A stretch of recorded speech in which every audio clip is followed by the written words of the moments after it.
네, 선지자의 삶을 한마디로 얘기하면 결단의 삶이다. 이렇게 얘기할 수 있을 겁니다. 결단의 삶.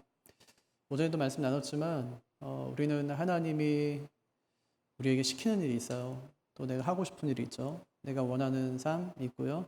또 하나님이 시켜서 해야 되는 삶이 있어요. 그래서 선지자는 원하는 삶이 아니라 해야 되는 삶을 살아가는 사람이 선지자입니다. 그렇게 하다 많은 어려움을 당해요. 예레미야는 그렇게 하다가 민족의 반역자로 물리기도 하고요. 에스겔은 사랑하는 아내를 잃기도 하고요. 또 호세아는 음란한 여자와 결혼을 하기도 합니다. 그러니까 사실 이건 원치 않는 삶이죠. 내가 원하는 삶은 내가 진짜 사랑하는 여인과 함께 평생 이제 살아가는 건데, 그렇지 않고 내가 원치 않는데 부정한 여인과 결혼하라고 하든지, 아니면은 하나님의 큰 뜻 때문에 아내가 죽는다든지 뭐 이런 일들이 있으니까 참 어려운 일이죠. 그래서 만약에 누군가가 만약에 하나님께서 내 자녀를 선지자로 삼는다 이렇게 이제 하면 하나님께 막 뜯어말리고 그래야 되는 거예요. 선지자의 길을 걷는 아들을 둔 부모는 날마다 눈물로 기도해야 되는 거죠. 그 길이 결코 쉬운 길이 아니기 때문에 그의 선택이 뭐 하나님의 선택이 뭐 그로 하여금 쉬운 길로 가게 하는 것이 아니라 어려운 길로 가게 하기 때문에 참 어려운 일이다 이제 그렇게 이야기할 수 있습니다. 하지만 그들을 통해 놀라운 하나님의 역사가 일어납니다. 암울했던 시대에 하나님의 말씀이 선포되고 또 그 말씀을 들은 백성들이 회복이 막 일어나고 하는 일들을 보게 되는 거죠. 호세아 시대 역시 마찬가지인데 오늘 말씀 보니까 이스라엘 바람표야. 다른 신을 섬기고 또 다른 신에게 드리는 우상의 제물도 막 먹고 하나님께서 그것을 목격하셨어요. 그러니까 민망해도 이 간음의 현장에서 이스라엘이 현행범으로 지금 발각된 겁니다. 그래서 오늘 말씀은 참 되게 간단한데 하나님께서 호세아에게 명령하세요. 호세아가 순종해요. 그랬더니 하나님께서 설명하세요. 내가 왜 너에게 그런 일을 하라고 했는지 설명하세요. 미리 하나님이 설명해 주면 좋잖아요. 근데 하나님 미리 설명하지를 않아요. 모세한테도 하나님께서 가래요. 애굽으로. 안 간대요. 한참 씨름해요. 왜 가라고 합니까? 하나님이 나를 보낸 증거가 뭡니까? 그래요. 그럼 하나님이 증거를 보여주면 되는 거예요. 내가 너를 진짜 보내는 이유가 있다. 이렇게 하면서 한번 봐라 이러면서 막 엄청난 증거를 막 보여주고 기적을 보여주든지 하면 되는데 그렇게 하지 않으세요. 증거 보여달라고? 네가 백성들을 이끌고 여기로 다시 올 텐데 이 자리로 다시 올 텐데 여기서 나를 예배하게 될 것이다. 그것이 내가 너에게 보일 증거다. 이렇게 말씀하세요. 하나님의 증거는 항상 그래요. 하나님께서 호세아에게 말씀하실 때도 호세아야 내가 너 왜 보내냐면 내가 너에게 왜 이런 말도 안 되는 명령을 내리냐면 이런 일 때문이다. 그러니까 너는 가서 순종해라가 아니에요. 그냥 하나님께서는 명령하세요. 그 여인과 결혼해라 이렇게 음란한 여인과 결혼해라 이렇게 해요. 선지자는 뭐 고민할 것도 없어요. 하나님께서 명령하니까 순종해요 그냥. 왜 그런지 모르지만 순종해요. 순종이 그런 거 아닙니까? 이유를 알고 납득되면 하는 것이 순종이 아니라 이유는 모르지만 지금 납득되고 설명되지도 않지만 하나님께서 말씀하시고 명령하셨기 때문에 하는 거예요. 순종합니다. 순종했더니 하나님께서 그 뒤에 말씀하셔요. 왜 내가 너에게 그런 결혼을 시키는지. 그러니까 이 구도를 좀 잘 봐야 돼요. 하나님께서 우리에게 말씀하실 때 묻고 따질 필요가 없어요. 요나에게 가라. 니느웨로 가라. 얘기를 해주질 않아요. 요나 불순종하죠? 순종의 자료를 돌이켜 놓는 것은 하나님이세요. 돌이켜 놔요. 나중에 알려주세요. 그것도 이제 요나가 하룻길을 다니면서 복음을 열심히 전하고 막 거기 있는 짐승부터 시작해서 왕까지 막 죄를 뒤집어 쓰고 막 하루 만에 막 회개 운동이 일어나고 그럴 때요. 내가 그럴 줄 알았어요. 막 이러잖아요. 요나가. 이럴까봐 내가 안 간다고 한 건데 하나님 내가 그럴 줄 알았어. 이 악한 백성들을 하나님께서 회개시키는 것이 말이 됩니까? 이들이 돌이키는 것이 말이 됩니까? 이들이 구원받는 것이 말이 됩니까? 너는 그 박노골 하나도 아끼면서 여기 12만 명에 대해 죽어가는 많은 영혼 내 백성이 있는데 내가 아끼는 것이 당연하지 아니하냐. 네, 뒤에 말씀하세요. 미리 좀 말씀하시면 좋을 텐데 가기 전에 요나야 네 마음 상할 일 내가 다 한다. 근데 어쩌겠니 거기 지금 12만 명이나 진짜 뭐 앞뒤를 분별하지 못하는 죽어가는 많은 영혼들이 있는데 내가 그들을 갖다 다 멸망시킬 수 없지 않니 내 백성인데 네가 가라 이렇게 해요.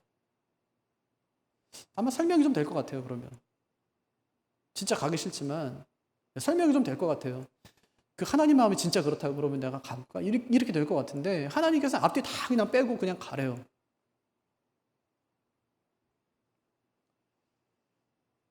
그러니까 우리가 원하는 일이 있고 해야 되는 일이 있어요. 원하는 일만 하며 살아가면 그건 어린아이예요. 해야 될 일을 하고 살아간다면 성숙한 사람이에요. 아니 아빠가 돈 벌어 왔는데 자기가 원하는 대로 돈 쓴다고 한번 생각해 보세요. 500만 원 벌어왔어요. 자기가 원하는 대로 다 쓰는 거야. 매달. 왜 거기다 써? 아 이건 뭐 그거 쓰려고 내가 뭐 돈 번 거지 뭐 이러면서요. 해야 될 일을 안 해요. 자식도 안 키우고 생활비도 안 주고. 그러면 아이죠. 어린아이. 우리 그 대학생 아이들 있잖아요. 아르바이트 해요. 돈을 벌어요. 엄마 생활비에 보태 쓰세요 하면서 막 50만 원 벌었는데 40만 원만 갖다 주고. 네, 다 그렇잖아요, 애들이. 다 그렇게 하잖아요, 애들이. 네. 자기들이 필요하기 때문에 아이들이 돈 버는 거지. 네. 그거를 아이들이랑 나눌 그게 없거든요, 아이들이. 그러니까 아이들이죠. 네, 아직까지 뭐 생활을 책임지지 않으니까 아이들이. 근데 결혼하고 나서도 그렇게 하면 어떻게 될까요? 아마 쉽지 않을 거예요, 결혼 생활이. 네, 아마 쉽지 않을 거예요, 그게. 네. 그러니까 그때는 달라지는 거예요. 책임이 달라지기 때문에. 선지자가 됐으면 책임이 달라지는 겁니다. 주의 종이 됐으면 책임이 달라지는 거예요. 하나님께서 책임에 맞게, 역할에 맞게 하나님께서 그 임무를 부여하시는 거예요. 선지자가 그래서 참 어려운 일이죠. 가족 중에 누군가가 선지자가 된다면 아마 그 가족들은 그를 위해서 늘 기도할 거예요. 호세아도 마찬가지죠. 그의 부모가 살아있었다면 그의 부모가 이를 위해서 많이 기도했을 거예요. 결혼했는데 애도 낳았는데 나중에 알고 보니까 이 여인이 이제 창기예요. 애를 낳았어요. 도망갔어요. 오늘 말씀해 보니까 그녀를 좋아하는 남자들이 있었던 거예요. 그러니까 결혼하고 나서도 뭐 했다는 거예요. 그 남자들하고 계속 연락을 주고 받았다는 얘기예요, 이게.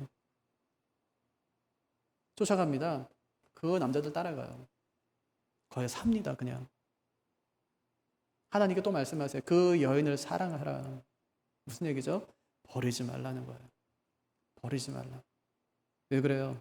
하나님이 버리지 않으니까 너도 버리지 마라. 이거예요. 버리지 마라. 1절 한번 읽어볼까요? 시작. 여호와께서 내게 이르시되 이스라엘 자손 위에 다른 신을 섬기고 건포도 과자를 즐길지라도 여호와가 그들을 사랑하나니 너는 또 가서 타인의 사랑을 받아 음녀가 된 그 여자를 사랑하라 하시기로. 네, 마음을 못 떠요. 아들, 딸 3명이나 낳았는데 마음을 못 떠요. 남편에게, 자녀들에게. 다시 집을 나가는 거예요.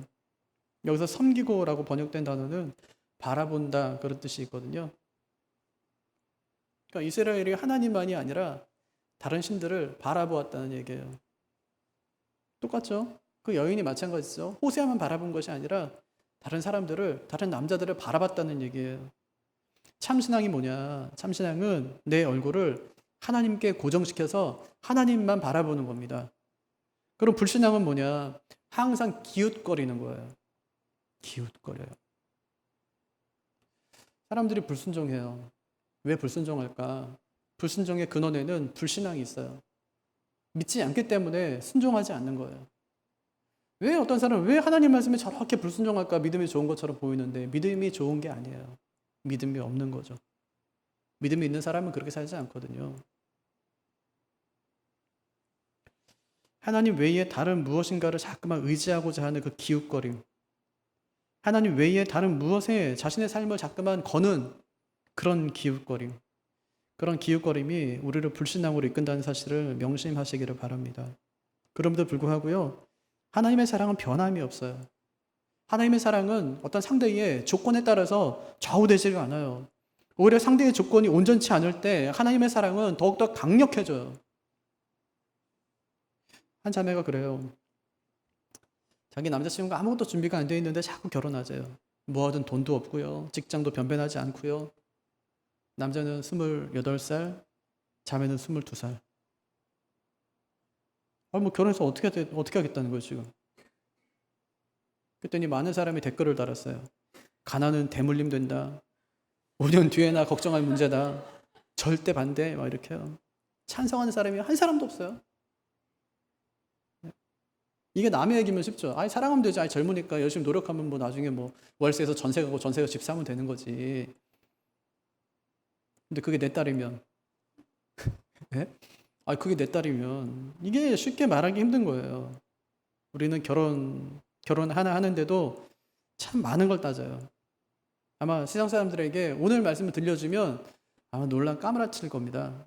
1절 중간에 보세요. 여호와가 그들을 사랑하나니 너는 또 가서 타인의 사랑을 받아 음녀가 된 그 여자를 사랑하라.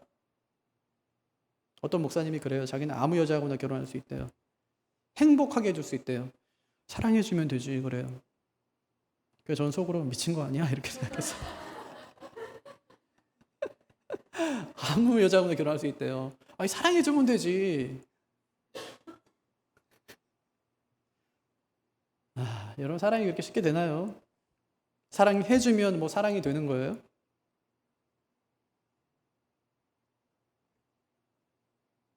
그럼 상대에 대한 감정은 어때요? 내가 막 사랑을 쏟아 부어주면 상대의 감정도 막 바뀌나요? 그럼 짝사랑이 없죠. 세상에 짝사랑은 없죠, 그러면. 내가 사랑해주면 그 사람은 날 사랑해요? 아니요. 내가 좋아하면 날 더 미워하는 사람이 있어요. 좋아할수록 멀어져요. 사랑만큼 어려운 게 없어요. 왜냐? 사랑에는 전 인격이 동원되기 때문에 그렇습니다. 근데 호세아는 하나님께서 타인의 사랑을 받아 음녀가 된 네 그 아내, 그 여자를 사랑하라! 이렇게 말씀하니까 그 명령에 즉각 순종해요. 2절과 3절을 같이 한번 읽어볼까요? 시작. 내가 은 15개와 보리 한 오멜 반으로 나를 위하여 그를 사고 그에게 이르기를 너는 많은 날 동안 나와 함께 지내고 음행하지 말며 다른 남자를 따르지 말라. 나도 내게 그리하리라. 네. 뭘 갖고 지금 가서 음행한 여자를 사러 가는 거예요? 은 15개, 보리 한 오멜 반. 비참하죠? 그걸 주고 아내를 사와야 돼요. 네. 그걸 주고 아내를 사와야 돼요. 이미 결혼해서 아들, 딸 다 낳고 그냥 살았었는데 사와야 돼요. 자기 싫다고 도망간 여자를 다시 사와야 돼요. 돈 주고 그것도 사오래요. 네. 호세아가 돈 갖고 갑니다. 돈 들고 가요. 그리고 아내를 데려와요. 그 남자도 못됐죠? 그걸 또 받은 것 같아. 그걸 또 받아가지고 챙기고 그 여자를 보낸 것 같아요. 네. 아내 들으면서 뭐라고 하냐면 너는 많은 날 동안 나와 함께 지내고 그러니까 오래오래 같이 살자 고메라 오래오래 같이 살자 이 얘기예요. 그 기간 동안 음행하지 말며 다른 남자를 따르지 말라. 오래 같이 사는데 음행하지 말래요. 다른 여자 따라가지 말래요 이제는. 그러면서 하는 말이 나도 내게 그리하리라. 이게 얼마나 힘든 얘기예요. 이게 용서가 됩니까? 아니 불안해서 어디 살겠냐고요. 눈에 안 보이면 얼마나 불안하겠어요. 하지만 호세아는 되찾은 고멜을 노예처럼 취급하지 않아요. 그는 고멜에게 다시 아내로서 신실해 줄 것을 요청해요. 부탁한다고요. 나도 너에게 신실할 테니까 너도 나에게 신실하게 대해달라 이제 그렇게 요청하는 거죠. 여러분 이것이 호세아가 원해서 하는 일이겠냐고요 이게. 아니요. 원해서 하는 일이 아니라 호세아가 해야 될 일이기 때문에 호세아가 지금 이 일을 하고 있는 거예요. 호세아가 하나님 명령에 끝까지 순종하고 있는 겁니다. 그러니까 어떤 전사님이 제가 옛날에 신학교 다닐 때인데 그때 전도를 화요일마다 이제 신학생들이 며칠 그냥 마음 많은 사람들 모여서 전도했었거든요. 그럼 전도하는데 전도하고 나서 막 기도회 하고 하잖아요. 기도회 하는데 어떤 이제 한 형제가 그래요. 진짜 어떤 전사님 자기 교회에 있었는데 그 전사님 진짜 대단하다 그러면서 그게 왜 그러냐 그랬더니 그분도 이제 사창가 가서 옛날에 청량리에 그때 사창가 있었잖아요. 지금 다 없어지고 이제 아파트 생기고 그랬지만 거기서 늘 전도하는 전사님이 계셨대. 자기 교회 전사님이. 뭐 거기서 전도하니까 뭐 온갖 수모 다 겪는 거예요. 뭐 깡패 같은 사람 나와가지고 뭐 협박도 하고 위협도 하고 막 맞기도 하고 막 내동댕이 쳐지기도 하고 했는데 그래도 그 전사님이 계속 나간 거예요. 그다음에 한 자매를 알게 됐어요. 한 자매를 알게 됐는데 한 자매가 너무 불쌍해지니까 이제 총각인데 너무 불쌍해지니까 자매하고 이제 결혼을 했어요. 전사님이.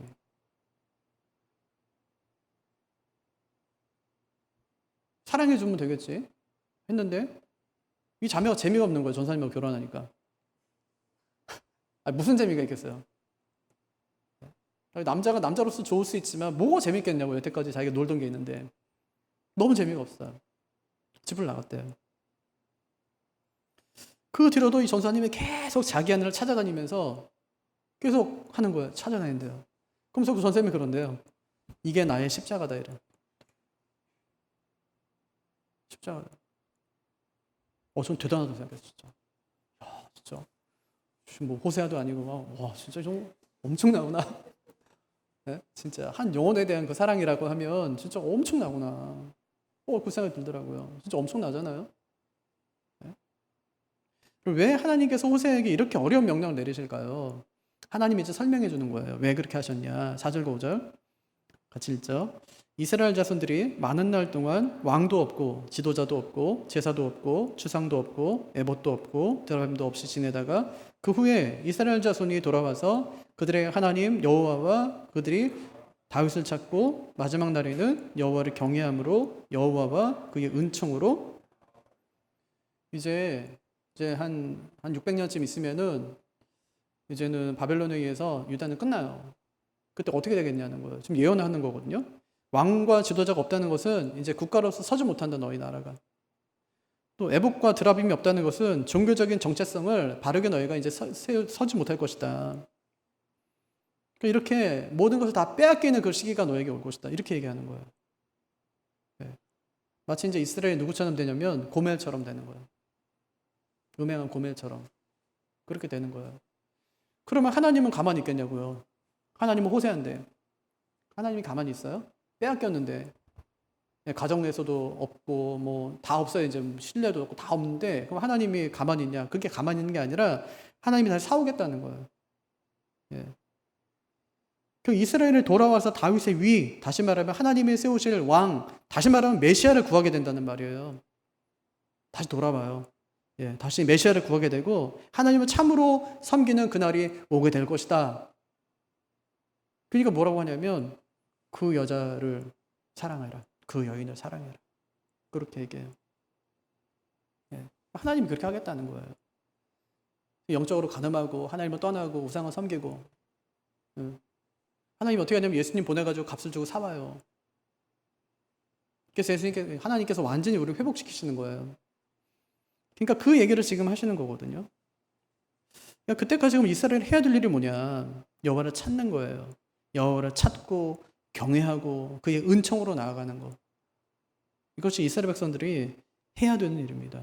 우리는 하나님을 다 이해할 수 없어요. 하나님이 하시는 일, 하나님의 명령, 계획 다 이해할 수 없어요.